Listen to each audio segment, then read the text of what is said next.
This is OPPO's Find X9 Pro, and OPPO's latest flagship. It sports an updated design, a new, more powerful SoC, a whopping 7500 mAh battery, improved optics with a new 200 megapixel telephoto camera, and all this without increasing the launch price.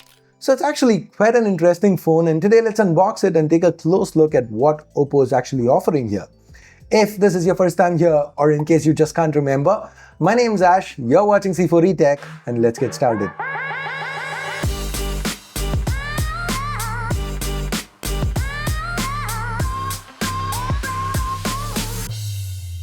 Let's start with the unboxing. We've got prominent OPPO and Hasselblad logos to the front, more branding to the sides. As always, I've picked up the base variant, which is once again 12256. OPPO does offer up to 16 gigs of RAM and a terabyte of storage, LPDDR5X and UFS 4.1 respectively. Once we open up the box, the first thing we see is this white insert. This contains an informational leaflet and a color match soft case. Next up is the Find X9 Pro itself. I picked up what I feel is the best colorway this time, this red. It kind of reminds me of some model that Motorola launched last year. If you remember which one, drop a comment. Now, other colors that OPPO offers are white and gray. Like I said, this looks the best. Now, coming back to the box, we then have a SIM tool, a USB Type-A to Type-C cable with white accents, and finally an 80-watt SuperVOOC charger. Now, like I said earlier, this phone has a 7500 mAh battery. Now, with a battery capacity that high, the charging time is a little longer even with an 80-watt charger. But that said, it's still fast enough for charging speeds to not be an issue. And then there is support for both 50-watt wireless charging and reverse wireless charging. And when you're gaming, you even get to bypass charging entirely. So OPPO has focused on quality of life features here. Now, despite the battery capacity growing by over 25% this generation, the Find X9 Pro is only 9 grams heavier while having a smaller overall footprint than its predecessor. Now that's all the more impressive given the display sizes haven't changed, and we even get a flat panel now, so the bezels are very narrow. Now guys, here's something I didn't like, and it's not just with the Find X9 Pro. I'm just not a fan of this boxy trend that every brand seems to be jumping on. I mean, don't get me wrong, on phones with smaller screens like say the Vivo X300 or the OnePlus 13s or even the iPhone 17 Pro, I'm very happy with flat screens and flat backs. But on phones with this size display, 6.8-inch panels, I would prefer for at least the back to curve inwards. I mean, OPPO have rounded off the edges and they've curved the corners, sure, but still this all-flat build, it isn't very ergonomic. Now the aluminum frame and the glass back both have a matte finish, so they are very resistant to picking up fingerprints and smudges. And this camera array, it's now a rounded rectangle aligned to the top left. It works for me, more space to rest my fingers. It does get a little wobbly even with the case on, but it's not a big deal. OPPO does continue to offer an IR blaster. The alert slide has been replaced by a shortcut button that can be programmed to do a bunch of things. And the quick button that we saw last year, the one that's kind of similar to Apple's camera control, that also returns. We still get a solid ingress protection rating. The fingerprint scanner has now been changed. It's ultrasonic and placed very comfortably. Now the display, apart from being flat, is quite similar to what we got last year. It's still a 6.78-inch AMOLED panel with a 1.5K resolution and 120Hz refresh rate.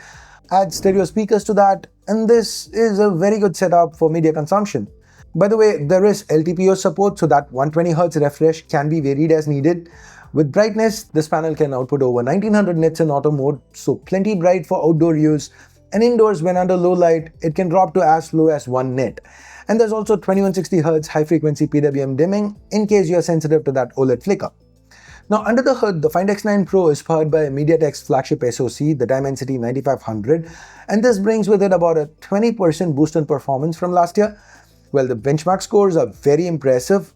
The Find X9 Pro, it's not a phone that's meant for sustained performance, since if you look at it, after a 20-minute stress test, it lost about 65% of its performance peak, and that's under the regular mode. Under performance mode, it throttled even quicker, resulting in even worse results.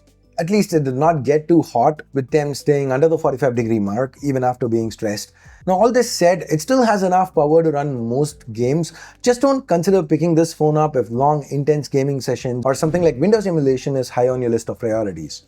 Now that begs the question, who should be picking up this phone? Who's the target demographic? Well, I would say people who have optics high on their list of priorities. That's who OPPO is focusing on, and OPPO is offering a lot here. The primary sensor is now even larger. It's the Sony IMX828, a 50 megapixel 1 by 1.28 inch sensor, and it's paired with an optically stabilized lens that's even faster this time around. Results, as you can see, are excellent. Even under low light, images were clean with minimal noise, highlights were very well controlled. Now from a software perspective, OPPO does provide a high resolution option where by default, instead of shooting 12 megapixels, the camera tends to shoot 26 or 50 megapixel photos depending on the light available.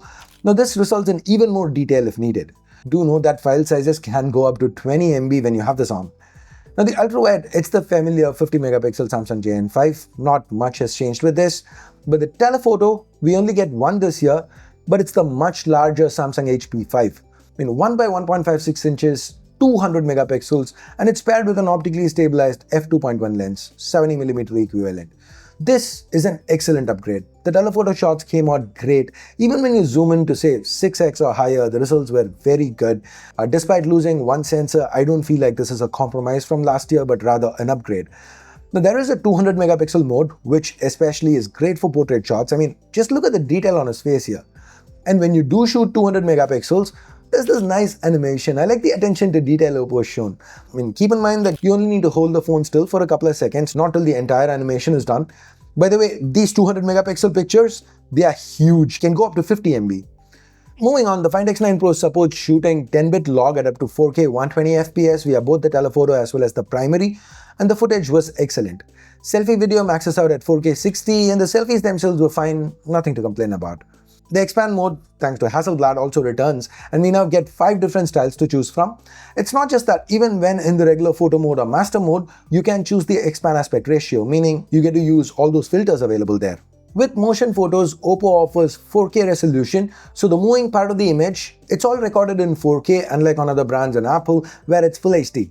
There are a lot of little things like this with the software. With ColorOS 16 that runs on top of Android 16, OPPO's paid a lot of attention to detail everywhere.